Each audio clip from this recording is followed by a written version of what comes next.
નમસ્કાર, સ્વાગત છે તમારું અમારી ચેનલ નેવિકા સ્ટોરીમાં। પૂજા ઘરમાં આ બે મૂર્તિઓને પાસે પાસે રાખો છો તો સાવધાન થઈ જાજો।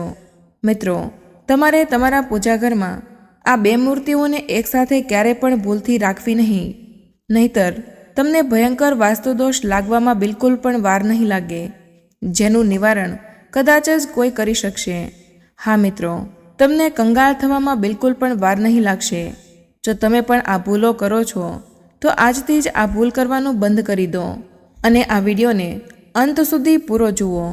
તમારે આ વિડીયો જોઈને સાવધાની રાખવી પડશે। મિત્રો, આપણા હિન્દુ ધર્મમાં દરેક ઘરમાં ભગવાનનું એક પૂજા ઘર તો અવશ્ય હોય છે, અથવા એમ કહી શકાય કે એક નાનકડું પ્યારું ભગવાનનું મંદિર તો જરૂર બનાવેલું હોય છે, જ્યાં આપણે રોજે આપણા પ્રભુની પૂજા અર્ચના કરીએ છીએ।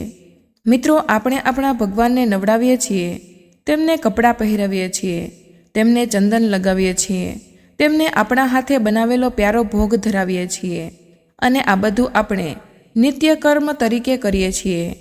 કારણ કે મિત્રો, આપણા ઘરમાં બનાવેલું જે પૂજા કેન્દ્ર હોય છે તે ઈશ્વર સાથે સંપર્ક કરવાનું આપણા ઘર માટે ખૂબ જ સારું માધ્યમ હોય છે। મિત્રો, જો ઘરમાં પૂજા ઘર ન હોય, આપણા ઘરમાં સકારાત્મક ઉર્જાની જગ્યાએ માત્ર નકારાત્મક ઉર્જાનો જ સંચાર થતો રહેશે। કારણ કે આ એક એવું કારણ છે જે આપણા ઘરમાં હંમેશા સકારાત્મક ઉર્જાનો સંચાર કરતું રહે છે। મિત્રો, આપણા ઘરમાં મોજૂદ દેવી દેવતાઓની, ભગવાનની મૂર્તિઓ અને ભગવાનની તસવીરો હોય છે। તેમની સામે ચિંતન કરવાનો આ સૌથી સરળ ઉપાય હોય છે કે આપણે ભગવાનની સામે, તેમની મૂર્તિની કમલ સામે તેમની સાથે વાતો કરીએ છીએ, તેમની પૂજા અર્ચના કરીએ છીએ, તેમનું ધ્યાન પણ કરીએ છીએ, જેના દ્વારા આપણે આપણા ઈષ્ટદેવ પાસે આપણી બધી જ મનોકામનાઓ જાહેરાત કરીએ છીએ। પરંતુ મિત્રો, ઘણી વખત એવું થાય છે કે લોકો ખૂબ જ મહેનત કરે છે, ભગવાનની સેવા કરે છે, તેમને ભોગ પણ ધરાવે છે અને સતત મંત્રોનો જાપ કરતા રહે છે, પરંતુ તેમને પૂજાનું પૂરું ફળ મળતું નથી। જો તેઓ તેમના ભગવાનની ખૂબ જ પૂજા અર્ચના કરે છે, તેમની સામે દીવો પણ પ્રગટાવે છે, તેમની સામે જે કરવાની જરૂર હોય તે બધું જ કરે છે, પરંતુ તેમ છતાં તેમને પૂજાનું પૂરું ફળ મળતું નથી। તમારા ઘરમાં પૂજા ઘર હોવા છતાં પણ તમારા ઘરમાં સુખ સમૃદ્ધિ આવી શકતી નથી, અને તમારા ઘરમાં દરેક સભ્ય વચ્ચે સતત લડાઈ ઝઘડા થતા રહે છે।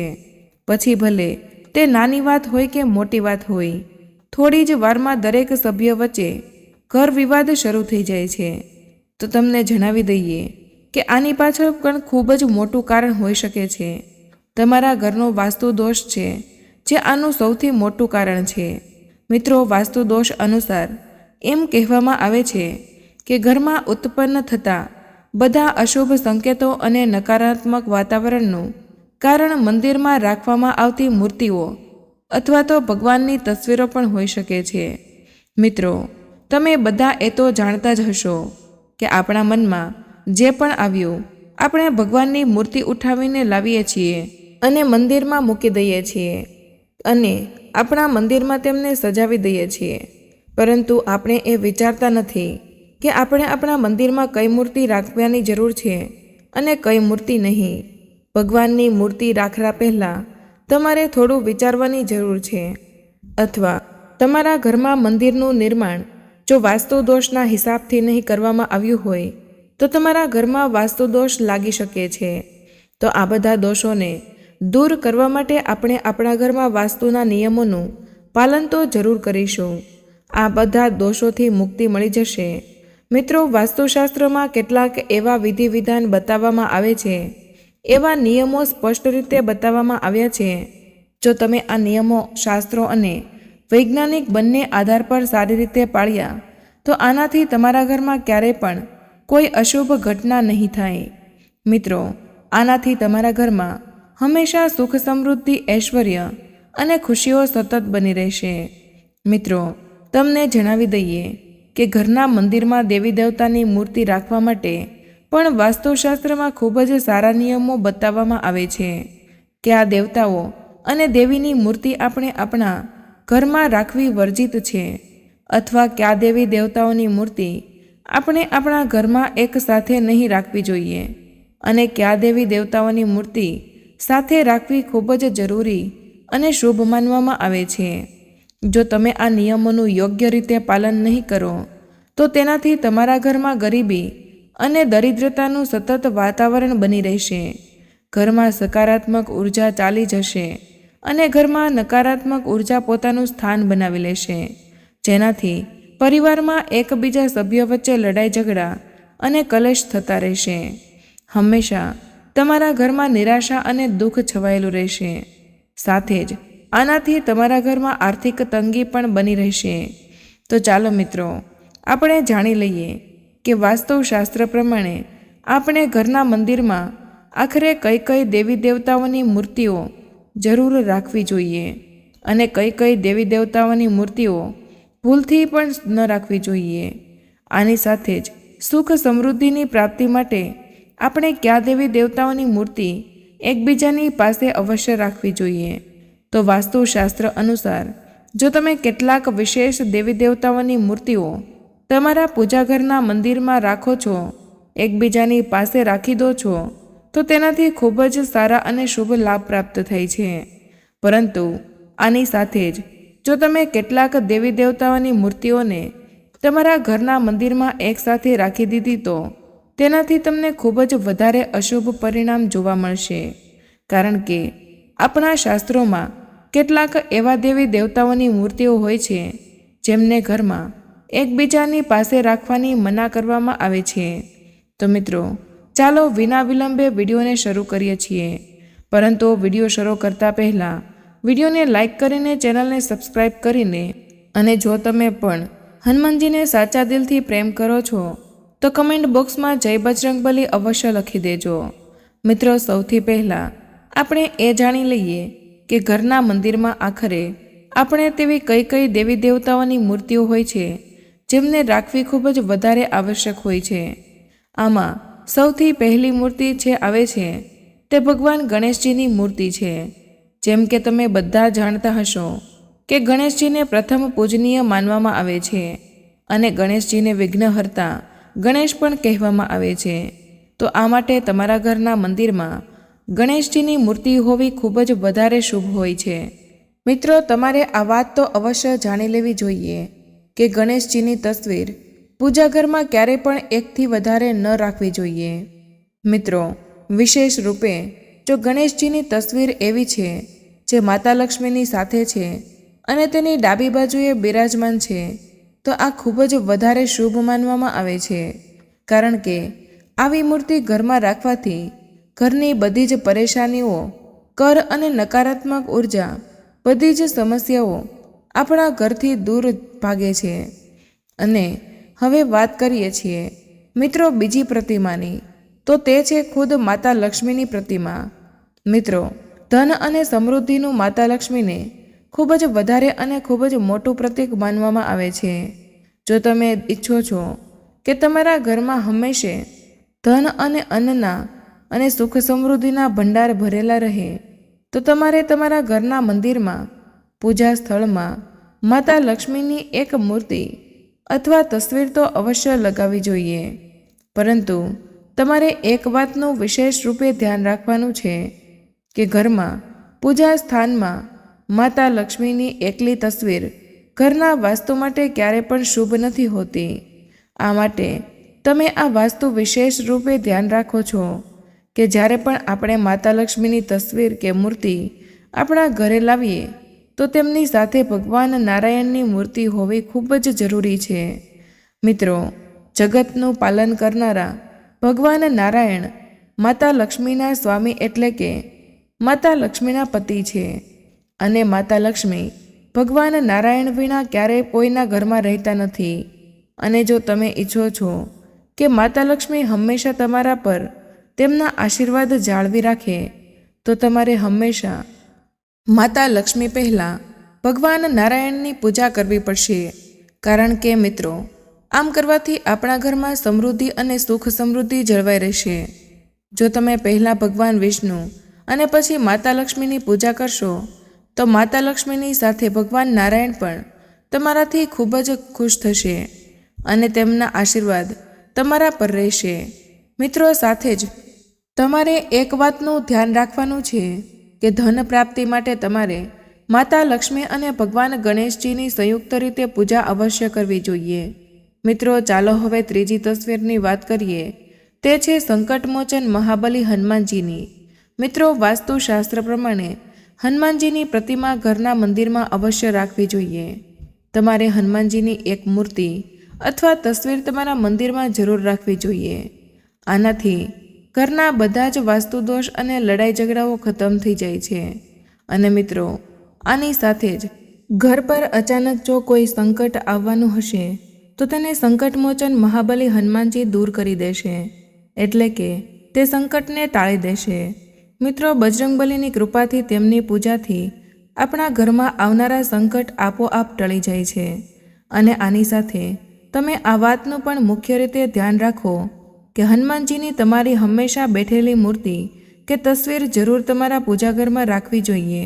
આનાથી ઘરમાં હંમેશા સુખ, સમૃદ્ધિ, ઐશ્વર્ય અને શાંતિ આવતી રહે છે. મિત્રો, ચાલો ચોથી તસવીર કે મૂર્તિની વાત કરી લઈએ. મિત્રો, ભગવાન રામ દરબારની તસવીર તમારે તમારા ઘરમાં અવશ્ય લગાવવી જોઈએ. મિત્રો, જો તમે તમારા ઘરમાં બધાની વચ્ચે હંમેશા પ્રેમ અને વિશ્વાસ રાખવા માંગો છો અને ઘરના બધા જ પારિવારિક ઝઘડાઓને ખતમ કરવા માંગો છો, તો આ માટે તમારે ભગવાન રામ દરબારની તસવીર અવશ્ય તમારા પૂજાઘરના મંદિરમાં જરૂર લગાવવી જોઈએ. આ તે મૂર્તિઓ કે તસવીરો છે જે તમારે તમારા પૂજાઘરમાં મુખ્ય રીતે લગાવવી જ જોઈએ. આ સિવાય તમે જે પણ દેવી દેવતાઓની મૂર્તિ કરો તો તે દેવી દેવતાઓને તમે તમારા ઈષ્ટદેવ માનો છો તેમની પણ તમે તમારા ઘરના મંદિરમાં મૂર્તિ કે તસવીર લગાવી શકો છો. મિત્રો, તમારે એક વાતનું વિશેષ રીતે ધ્યાન રાખવાનું છે કે તમારે ક્યારેય પણ તમારા પૂર્વજો કે તમારા મૃત માતા પિતા કે તમારા ગુરુની તસવીરને ક્યારેય પણ ભગવાનના મંદિરમાં ભૂલથી પણ નહીં લગાવવી જોઈએ. કારણ કે મિત્રો, આમ કરવાથી આપણને ખૂબ જ પાપ લાગે છે. કારણ કે આપણે તો એક માનવી જ છીએ અને ભગવાન તો ભગવાન છે. જો આપણે આપણા પૂર્વજોને ભગવાન સમાન દરજ્જો આપીશું તો આ આપણા માટે ખૂબ જ ખોટું હશે. અમે એવું નથી કહેતા કે તમારા પૂર્વજો પૂજનીય નથી. તમે તેમની પૂજા કરો અને પૂરા સાચા મનથી તેમની પૂજા કરો. તમારા પરિવારના સભ્યો, તમારા પૂર્વજો, તમારા મૃત માતા પિતા, તમારા ગુરુજનો બધા જ પૂજનીય છે, પરંતુ તેમને ભગવાન સમાન ક્યારેય દરજ્જો આપી શકાય નહીં. તેમની તસવીરને ઘરના મંદિરમાં નહીં, પરંતુ ઘરની આસપાસ કે કોઈ પણ રૂમમાં તમે લગાવી શકો છો. આમાં કોઈ તકલીફ નહીં થાય. તો મિત્રો, ચાલો હવે તે આપણે જાણી લઈએ કે આખરે ઘરના મંદિરમાં આપણે કયા કયા દેવી દેવતાઓની તસવીરને ભૂલથી પણ એકસાથે નહીં લગાવવી જોઈએ. તો મિત્રો, તમને જણાવી દેવામાં આવે કે જેના પૂજા ઘરમાં આ તસવીર કે મૂર્તિ એકસાથે લગાવેલી હોય છે તે ઘરમાં રાજયોગ બનતો જાય છે. મિત્રો, જો આપણે આપણા ઘરના પૂજાઘરમાં કેટલીક મૂર્તિઓને એકસાથે અને કેટલીક અન્ય મૂર્તિઓ પણ રાખી દઈએ છીએ તો તમે માનશો નહીં, આનાથી તમારી કિસ્મત ચોક્કસપણે બદલાઈ જશે અને જોતજોતામાં આપણા જીવનમાં ગરીબી ધીરે ધીરે સમાપ્ત થઈ જશે. તો આમાં સૌથી પહેલાં જો આપણે કોઈ મૂર્તિની વાત કરીએ તો તે મૂર્તિ છે ભગવાન કૃષ્ણની. જે લોકો તેમની મૂર્તિ ઘરના મંદિરમાં રાખે છે તો તેમની સાથે તમારા રાધાની મૂર્તિ પણ જરૂરથી રાખવી જોઈએ. મિત્રો, જો તમે તમારા ઘરમાં ભગવાન શ્રી કૃષ્ણની લડ્ડુ ગોપાલ સ્વરૂપે પૂજા કરો છો તો રાધા રાણીની મૂર્તિ રાખવી કે નહીં તે તમારી મરજી છે, તેમાં કોઈ સમસ્યા નથી. પરંતુ જો તમે ભગવાન કૃષ્ણની મોટા સ્વરૂપની મૂર્તિ રાખો છો તો તેમની સાથે રાધા રાણીનું હોવું ખૂબ જ જરૂરી છે. કેમ કે કહેવાય છે કે જ્યાં રાધા રાણી હોય છે ત્યાં ભગવાન કૃષ્ણ પોતે જ દોડીને આવી જાય છે. મિત્રો, જો શક્ય હોય તો તમે ભગવાન શ્રી કૃષ્ણ અને રાધા રાણીની જોડાયેલી મૂર્તિ અથવા તો તસવીર તમારા ઘરમાં ખરીદીને લાવો અને પૂજા ઘરમાં સ્થાપિત કરો. કારણ કે આ મૂર્તિ પ્રેમની મૂર્તિ માનવામાં આવે છે. જે ઘરમાં તેમને તસવીર કે મૂર્તિ હોય છે તે ઘરમાં પતિ પત્ની, માતા પુત્ર, માતા પુત્રી, માતા પિતા કે પરિવારના કોઈ પણ સભ્યો વચ્ચે ક્યારેય ઝઘડો થતો નથી. તેમની વચ્ચે હંમેશા ભગવાન કૃષ્ણ અને રાધા રાણીની જેમ પ્રેમ બની રહે છે. પરિવારના સભ્યો એકબીજાને ખૂબ જ પ્રેમ કરે છે અને આ ઘરમાં હંમેશા ધન ધાન્યની વૃદ્ધિ થતી રહે છે। મિત્રો, ચાલો હવે વાત કરીએ કે કયા ભગવાનની મૂર્તિ કે તસવીર આપણે પૂજા ઘરમાં ક્યારેય પણ એકસાથે ભૂલથી પણ ન લગાવવી જોઈએ। તમને જણાવી દઉં કે પૂજા ઘરમાં આપણે ક્યારેય ભગવાન વિષ્ણુ, ભગવાન શંકર અને ભગવાન બ્રહ્મદેવની મૂર્તિ કે તસવીર એકસાથે નહીં મૂકવી જોઈએ। આ ત્રણેય દેવતાઓની કોઈ પણ વ્યક્તિએ ક્યારેય એકસાથે પૂજા નહીં કરવી જોઈએ। મિત્રો, આની પાછળ પણ એક મોટું કારણ છે કે ત્રણેય દેવતાઓની પૂજા પદ્ધતિ અલગ અલગ કરવાની છે, કારણ કે ભગવાન નારાયણની પૂજામાં તુલસીના પાન ચડાવવામાં આવે છે। તુલસીના પાન વગર ભગવાન નારાયણની પૂજા અધૂરી માનવામાં આવે છે। જો તમે ભગવાન નારાયણની પૂજા કરી રહ્યા છો અને જો તમે તે પૂજા તુલસીનું પાન રાખ્યું નહીં, તો સમજો કે તે પૂજા પૂરી નહીં, અધૂરી છે અને તમને પૂજાનું પૂરું ફળ પ્રાપ્ત નહીં થાય। બીજી તરફ જો જોવામાં આવે તો ભગવાન ભોલેનાથ પર ક્યારેય તુલસીનું પાન ભૂલથી પણ નહીં ચડાવવામાં આવે। મિત્રો, શાસ્ત્રોમાં એવું કહેવામાં આવે છે કે બ્રહ્મદેવની પૂજા કરવી ઘરમાં વર્જિત છે। બ્રહ્મદેવની પૂજા કરવાથી આપણા ઘરમાં અશુભનું પ્રતીક બને છે। તમે જોયું હશે કે ક્યારેય કોઈ પણ ઘરમાં બ્રહ્મદેવની પૂજા નથી થતી। તેથી જો તમારા ઘરમાં આ ત્રણેય દેવી દેવતાઓની એકસાથે પ્રતિમા રાખી છે, તો તમે તેને તમારા ઘરમાંથી તરત જ અલગ કરી દો। જો તમે આ ત્રણેય દેવતાઓની તસવીર એકસાથે તમારા ઘરમાં મંદિરમાં લગાવી રહી છે, તો તેને તમારા ઘરના મંદિરમાંથી તરત જ હટાવી દો। આ દેવી દેવતાઓની તસવીર ક્યારેય ભૂલથી પણ કોઈ પણ વ્યક્તિએ એકસાથે ન લગાવવી જોઈએ। તો મિત્રો, આ તે માહિતી હતી જે તમારે હંમેશા યાદ રાખવી જોઈએ। આ ખૂબ જ મહત્વપૂર્ણ માહિતી છે અને કમેન્ટ બોક્સમાં જય બજરંગબલી અવશ્ય લખી દેજો। તમને વિનંતી છે કે જો તમે હજુ સુધી વિડીયોને લાઇક કર્યો ન હોય તો વિડીયોને લાઇક કરીને ચેનલને સબસ્ક્રાઈબ જરૂર કરી દેજો। મળીએ એક નવી માહિતી સાથે, ત્યાં સુધી સ્વસ્થ રહો, સુરક્ષિત રહો। જય બજરંગબલી। ધન્યવાદ।